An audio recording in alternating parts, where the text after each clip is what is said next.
Hay tres cosas en las que los contemporáneos estamos bastante escasos. Estamos escasos de sensibilidad ante lo necesario, estamos escasos de investigación y de argumentación de lo razonable, de aquellas razones ajustadas a razón, aquellas razones que son por algo y para algo. Nos falta ese tipo de análisis de los fundamentos esenciales de la razón. Y en tercer lugar, estamos escasos de valentía, estamos escasos de coraje, de liderazgo responsable. En esta ocasión vamos a hablar del origen de la creación. Ya hemos hablado varias veces de este tema y lo que vamos a hacer es tratar de ver algunos otros aspectos complementarios a lo que hemos estado explicando previamente. Vamos a hablar de cuál es ese fundamento esencial de la creación y cómo lo podemos ir entendiendo poco a poco. Digamos que el fundamento esencial es la expectación a disfrutar de un beneficio. La expectación a disfrutar de un bien que no se tiene es lo que nos motiva a crear algo que esperamos. Aquello que estamos creando lo creamos porque lo declaramos necesario, porque nos interesa, porque es útil, porque queremos hacer algo con ello, pero por ahí parte la pretensión creativa, por ahí parte el primer estímulo, el primer impulso creativo, podríamos llamarle, que comienza ahí. Comienza sobre la afirmación de estos tres aspectos, del aspecto necesario, del aspecto interesante y del aspecto también deseado. La base fundamental de la creación es la expectación a disfrutar de un bien. La expectación a disfrutar de un beneficio motiva la estimulación creativa. Nos es útil porque necesitamos de ese bien y queremos que produzca un beneficio, por eso lo deseamos.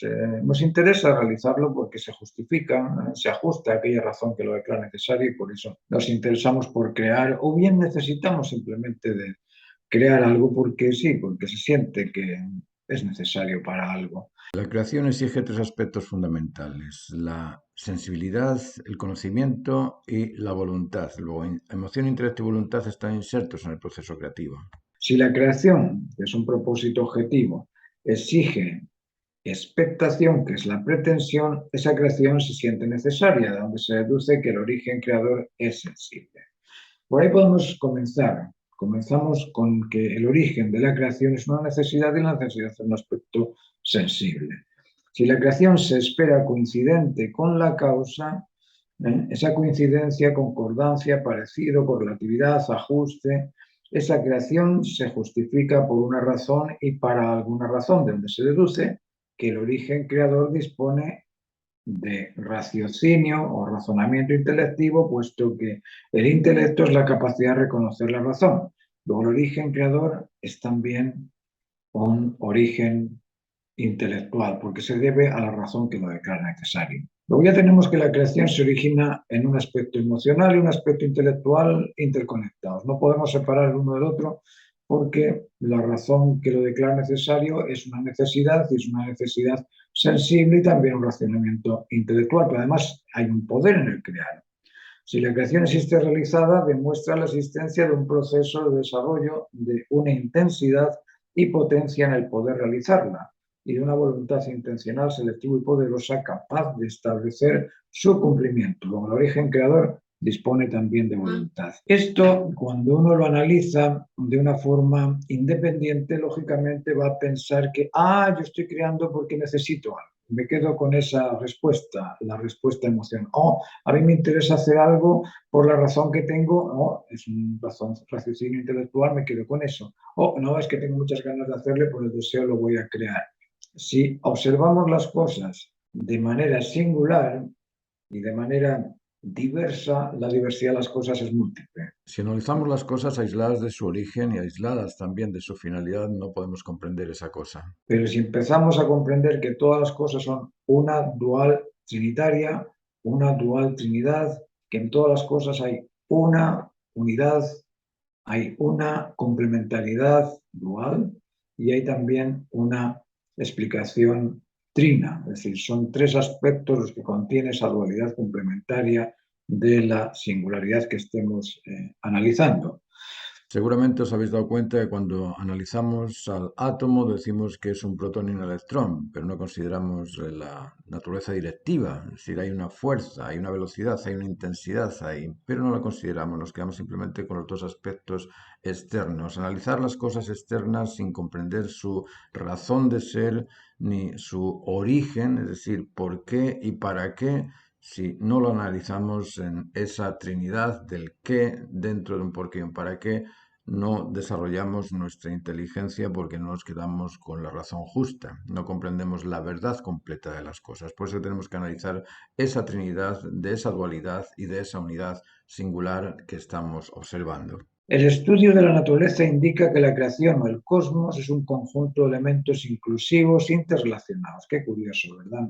Que decimos que para crear una obra de arte necesitamos emoción, intelecto y voluntad, y que el cosmos nos demuestre que dentro de todo lo que observamos existan también esa dosis de esa Trinidad. En todo hay un elemento lectivo, en todo existe información. Todo lo que vemos tiene información. ¿Por qué? Porque tiene alto, ancho, largo, tiene volumen, tiene color, tiene densidad. Todo eso es información. Esa información está desde una piedra, desde un átomo, hasta el cosmos entero. Aquí estamos viendo la foto del cosmos y en esa foto del cosmos existe información. Pero además de información existe poder. Todo esto está moviendo. La vida es un constante movimiento.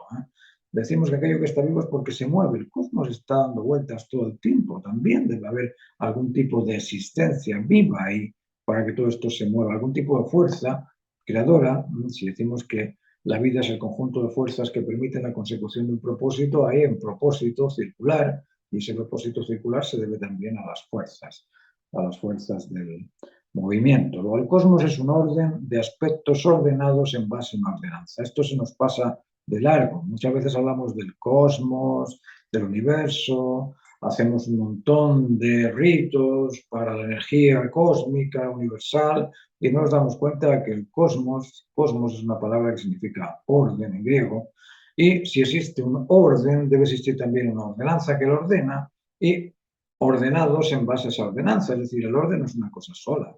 Por eso que os decía que hay que empezar a pensar de una forma en unidad dual trinitaria. Todas las cosas contienen una unidad, un solo centro. El centro no existe nada más que uno en cada cosa, pero ese centro liga dos extremos, dualidad, y dentro de esos dos extremos más el centro, dos y uno, tres, la Trinidad está ahí, inserta en cada objeto.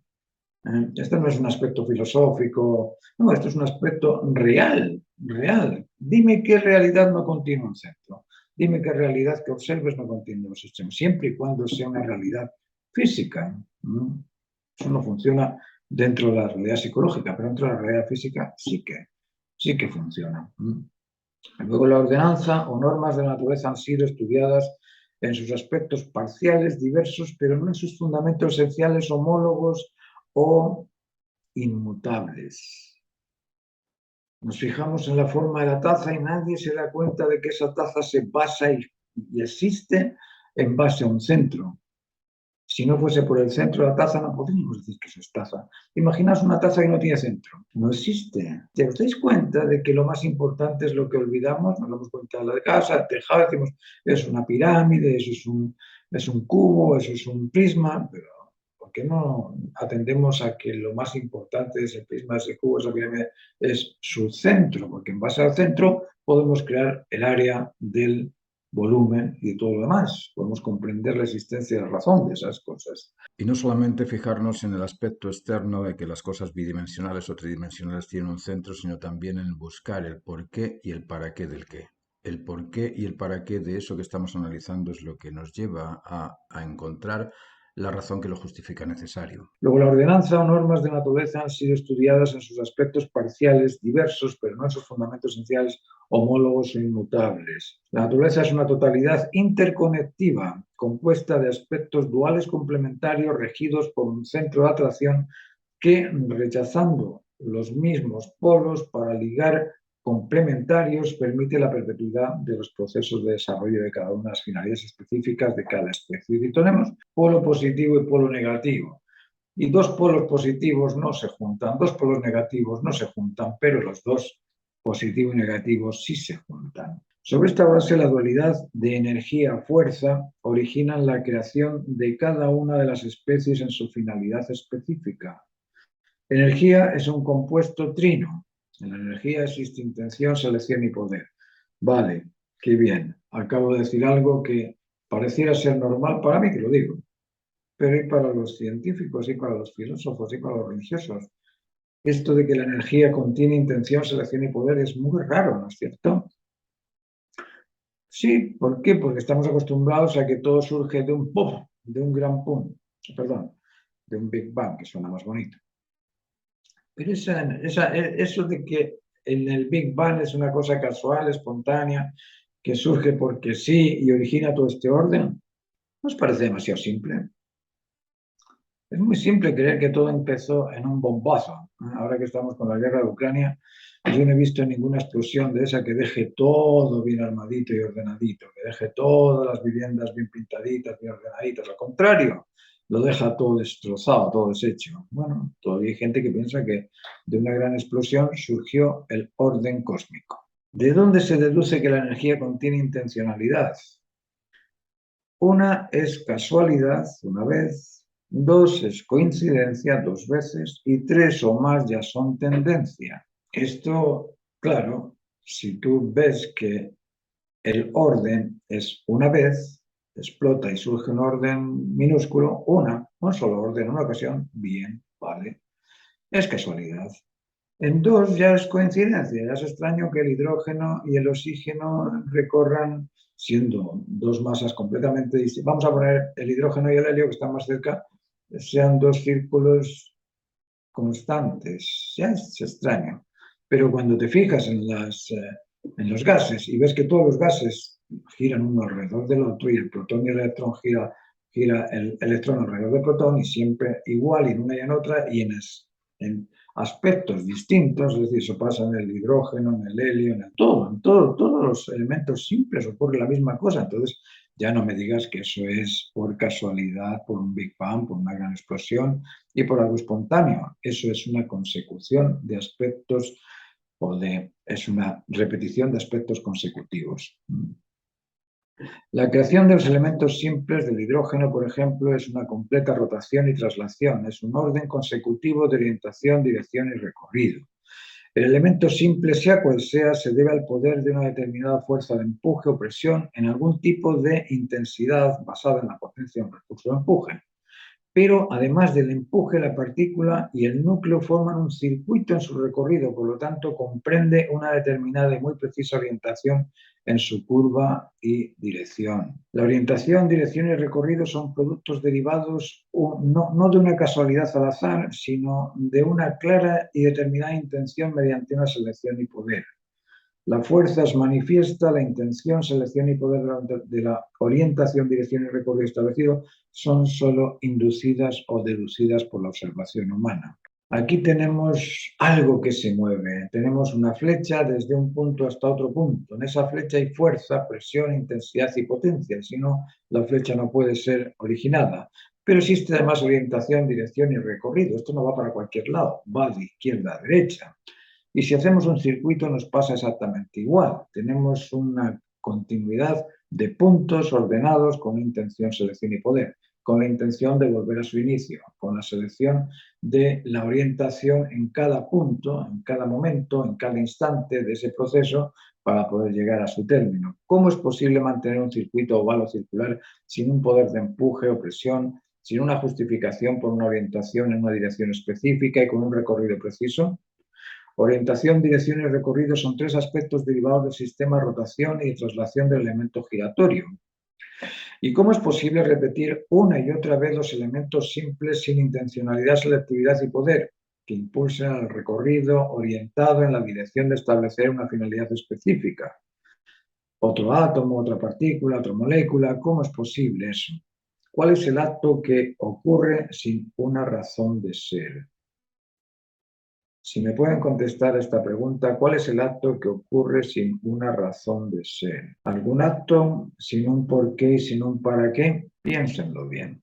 Y lo más curioso de todo esto es que todas las especies creadas se perpetúan a sí mismas, es decir, se reproducen por espontaneidad, por casualidad o por azar. Libertad, autonomía y responsabilidad existen contenidas o existen extendidas en todo lo creado. La libertad de optar por el bien particular, la libertad de optar por el bien de la especie y libertad de optar por la máxima necesidad válida para todo existe en la creación. En cada uno de estos aspectos se establece la libertad. Es muy difícil sentirse seguro o sentirse confiado en que el sentido de la autodeterminación de las especies, del autocontrol de las especies, del ajuste a su justicia y de la realización ideal con su idea originaria se establece al azar. Muy difícil. Difícil creer en eso, difícil creer que se establece por presiones ambientales o por mutaciones progresivas o por simples impulsos espontáneos. El instinto opera en libertad reducida al bien particular y ligado al de la especie. La conciencia humana dispone de otro nivel de libertad porque es capaz de optar por lo que beneficia siempre a todo. Libertad es la capacidad de optar por aquello que beneficia siempre a todos, porque aquello que beneficia siempre a todo no perjudica nunca nada. La autonomía existe en todo aspecto motriz y cada especie responde al cumplimiento de su deber de ser. Eso lo hace autónomo. Y todo lo creado responde al cumplimiento de su razón de ser.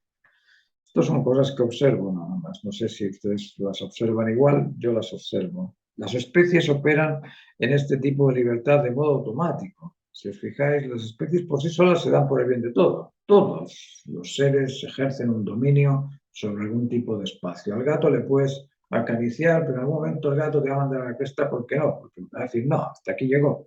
Luego, en la creación existe ese tipo de dominio sobre el espacio. Y decimos que la naturaleza humana, para calificar responsable, ha de optar por el bien común con voluntariedad y sin la presión de nadie, de una forma incondicional. El uso de la libertad máxima o mínima califica o descalifica al individuo responsable o no. Es decir, aquella persona que hace uso de la libertad en pro del bien común se declara más responsable que aquel que lo hace en pro del bien particular. Sabemos que somos libres, autónomos y responsables, y aquí tenemos estos aspectos de libertad.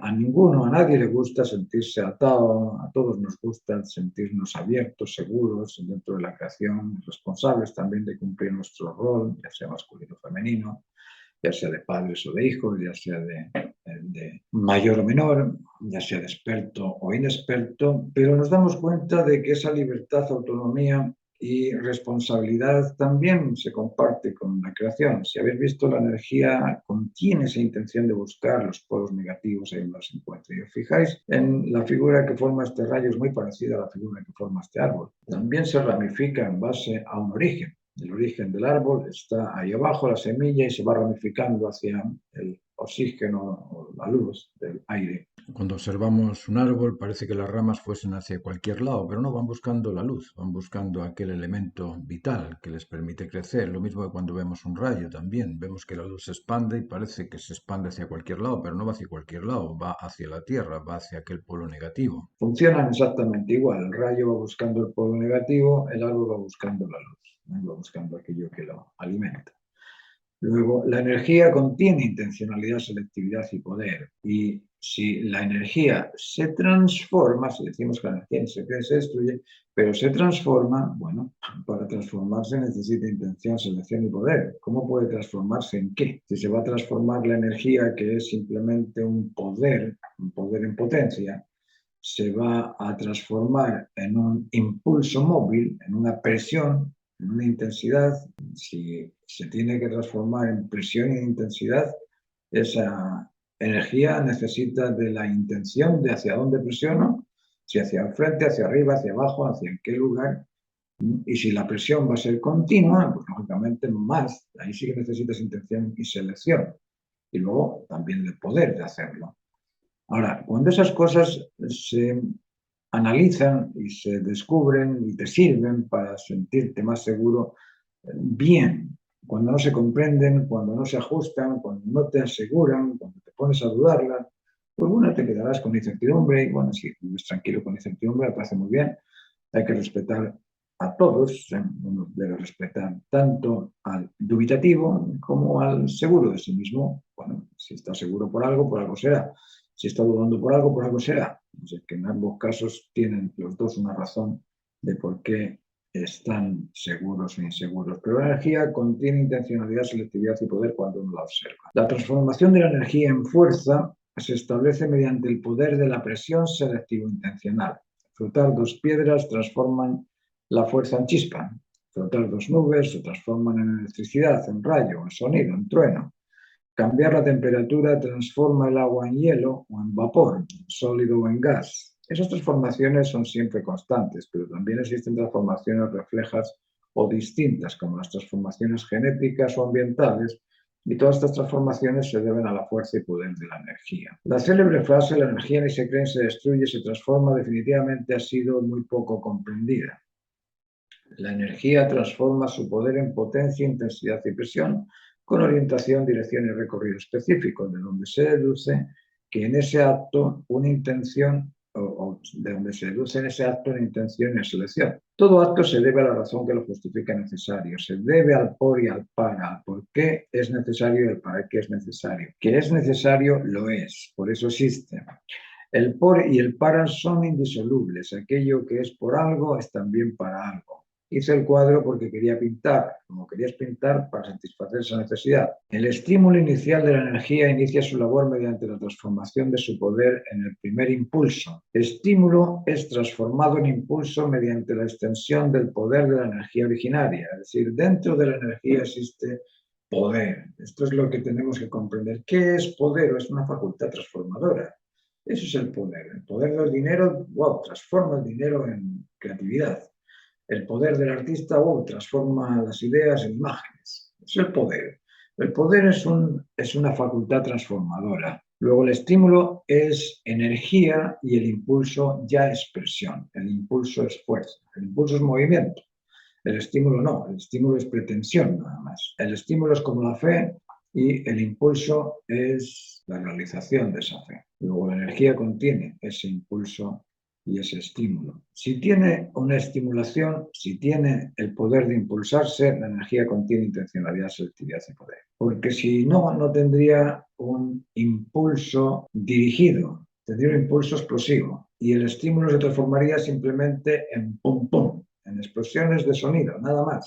Si es que se puede crear una explosión de sonidos sin partículas. No, tampoco se puede, es decir, tendrías que crear algo de masa y ese algo de masa para poderlo crear y que la masa exista como tal, porque la masa necesita del movimiento constante con una intensidad precisa y ese movimiento constante con una intensidad precisa es producto de un poder intencional y selectivo. Y luego la fuerza y la energía, más que nada la energía es la que contiene intención, selección y poder, y la fuerza contiene presión, intensidad y potencia en base a ese poder que lo otorga la energía. Esta complementariedad entre pretensión y proyecto a los artistas nos parece un poquito raro porque pensamos que hacemos las cosas espontáneamente. Ah, mira, me puse a pintar un cuadro y mira lo que me salió. Te pusiste a pintar un cuadro, es decir, para pintar tuviste que optar por alternativas y decidiste esa alternativa con intención, selección y lógicamente si lo has hecho con el poder hacerlo. Luego la intención y selección de pintar estaba ahí y ese es el origen de tu producto, independientemente de que en el proceso de desarrollo de eso que estás haciendo vayas aceptando finalidades específicas particulares distintas a las que originaron la intención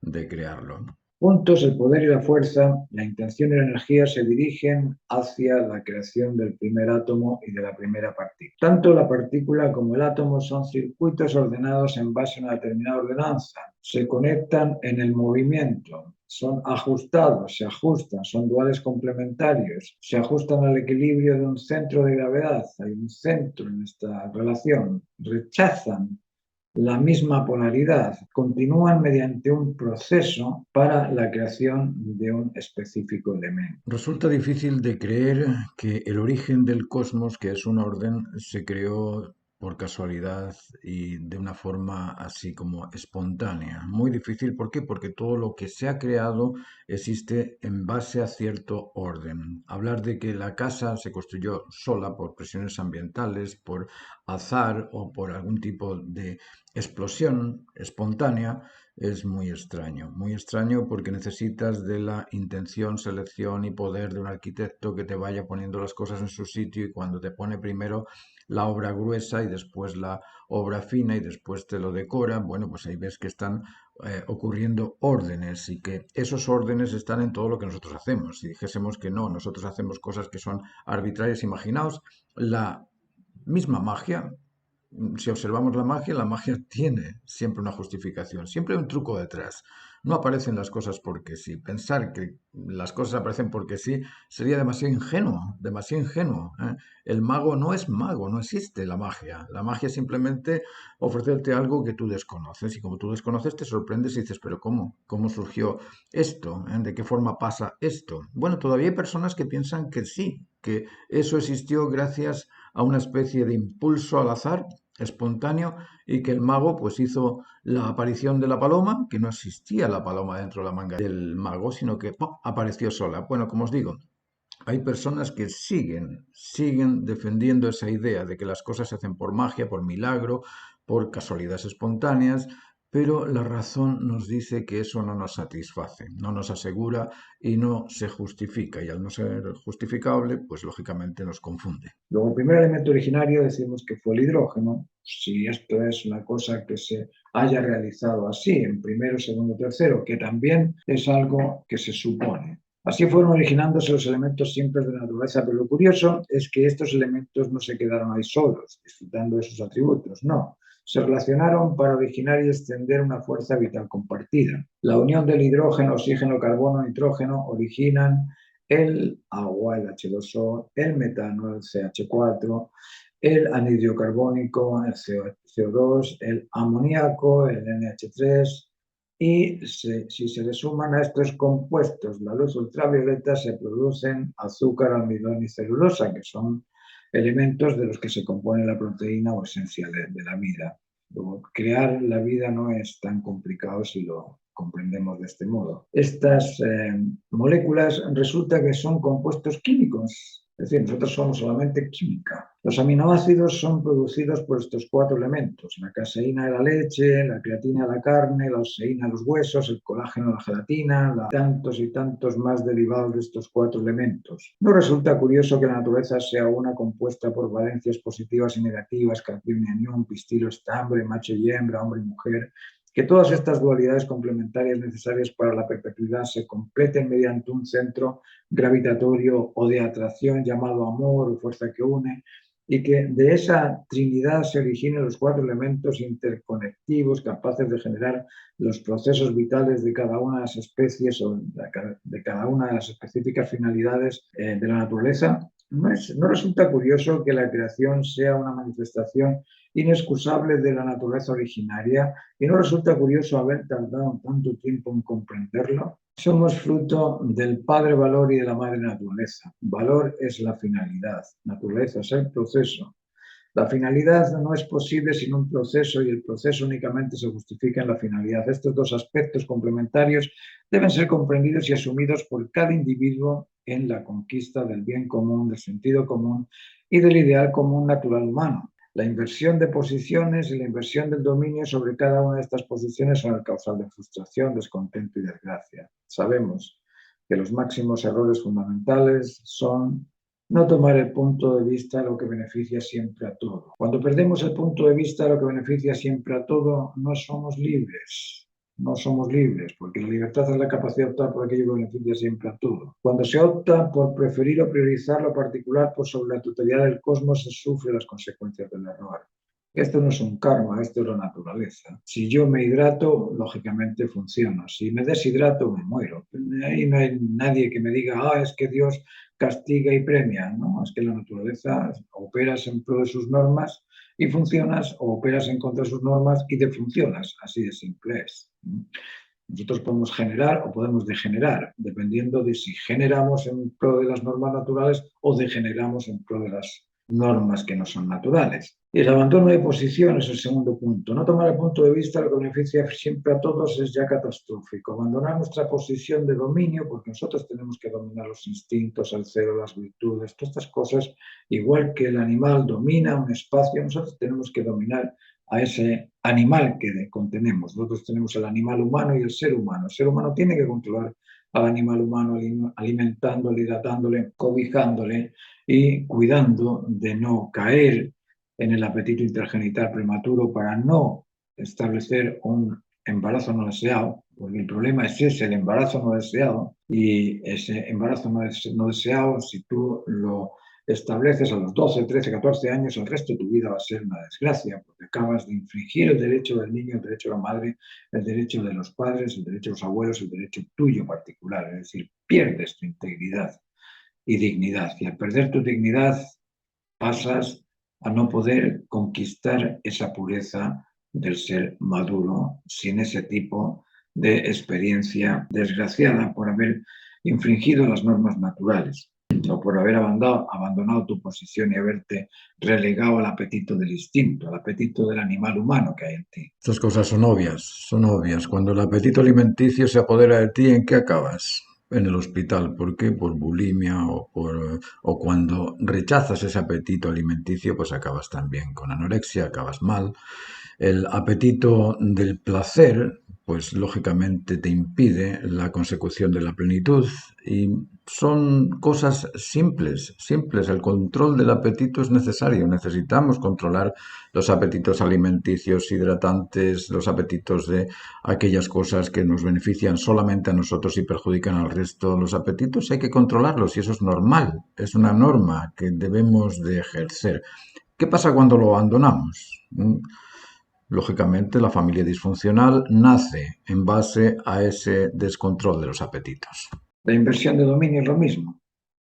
Cuando se dispone de autoridad y se abandona esa posición para priorizar los deseos o preferencias del autorizado, se produce el daño por negligencia. Es decir, si yo dejo a mi hijo que, mira, tienes 7 años, quédate en la casa, cocínate tú lo que quieras, ahí hay leña, ahí hay gas, ahí tienes todos los elementos para cocinarte y el niño prende fuego y se le quema la casa. Bueno, es una actitud negligente por invertir el dominio. La inversión de dominio tiene que ver con el ejercicio de la autoridad. Cuando el padre no es el que autoriza la conducta de los hijos, cuando no sabe limitar las libertades de los hijos, cuando en el colegio, por ejemplo, el profesor deja que los alumnos sean impuntuales, ¿en qué se transforma la clase? Bueno, si tienes que repetir lo que has estado explicando una y otra vez a cada uno de los alumnos impuntuales, pues imagínate en qué termina la clase. Pues lo mismo pasa con las familias. Cuando el padre no limita el apetito de los niños, cuando el padre no reduce las libertades a aquello que beneficia siempre a todos, pues al final salen todos perjudicados. La inversión de dominio es un peligro. Y la multiplicación del error,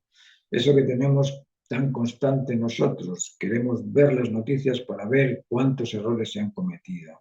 Y después los compartimos, salimos de las noticias, oh, viste que mataron a no sé quién, que robaron no sé cuánto, que el policía se golpeó con no sé cuántos y estamos dañando la mentalidad de todos sin ser conscientes de que por qué tengo que repetir aquello que está mal, por qué tengo que multiplicar el error. Si ya se hizo, olvídalo y no lo hagas más, pero no lo alimentes, no sigas ahí sacando a flote el problema que tuvo Cristóbal Colón cuando llegó a América y se puso a disparar a los originarios. Yo no soy Cristóbal Colón, ¿eh?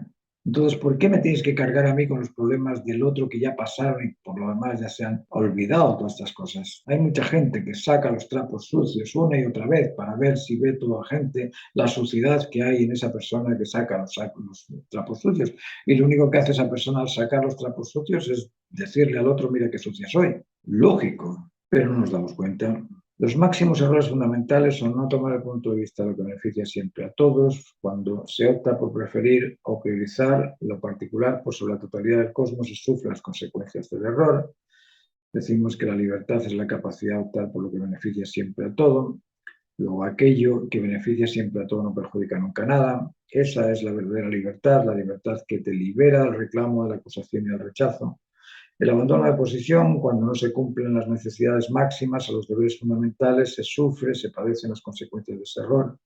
A la posición de responsable se le debe responder de una forma responsable, lógicamente, respondiendo al cumplimiento del deber, al convencimiento de la justa razón, a la satisfacción de lo necesario. No respetar o no responder es perder la integridad humana. La inversión de dominio, cuando se dispone de autoridad y se abandona esa posición para priorizar los deseos o preferencias del autorizado, se produce el daño por negligencia, lo que se hablaba del niño. El autor de lo creado debe ejercer su autoridad sobre lo autorizado y no lo autorizado debe ejercer la autoridad sobre el autor. Es decir, aquello que es consecuente, no es la causa, no es causal. Y multiplicar el error, todo tipo de conversaciones sobre el dolor, el daño, dañan. Todo tipo de reclamos, acusaciones o rechazos dañan, no solucionan ni restituyen los errores. Multiplicar lo negativo deprime, lógico. Es importante comprender que el reclamo no restituye, la acusación no rectifica y el rechazo no realiza. Entonces, ¿para qué usarlos? ¿Para qué empezar a reclamar, acusar y rechazar cuando lo único que producen son trastornos? Repetir los errores, los accidentes, los sucesos desagradables, los daños, etcétera, no los restituye. Todo lo contrario, comparte el dolor del daño, la frustración de lo incompleto y la duda ante lo incierto. Lo que estamos haciendo es generar más maldad, el multiplicando o hablando o transmitiéndole al otro la maldad de lo que hemos visto. Como sabéis, este contenido es una porción del curso de 24 clases online de dibujo y pintura, es decir, del arte. A mí me preocupa más el desarrollo del artista como ser creativo que necesita del desarrollo de la calidad, de la comunicación y de la armonía. Si os interesa, me mandáis un WhatsApp al teléfono, no puedo contestar porque estoy todo el día con clases, pero podemos concertar una cita y ahí en esa cita os mando toda la información necesaria para que os apuntéis a las clases. Muchas gracias y nos vemos. Que estéis muy bien.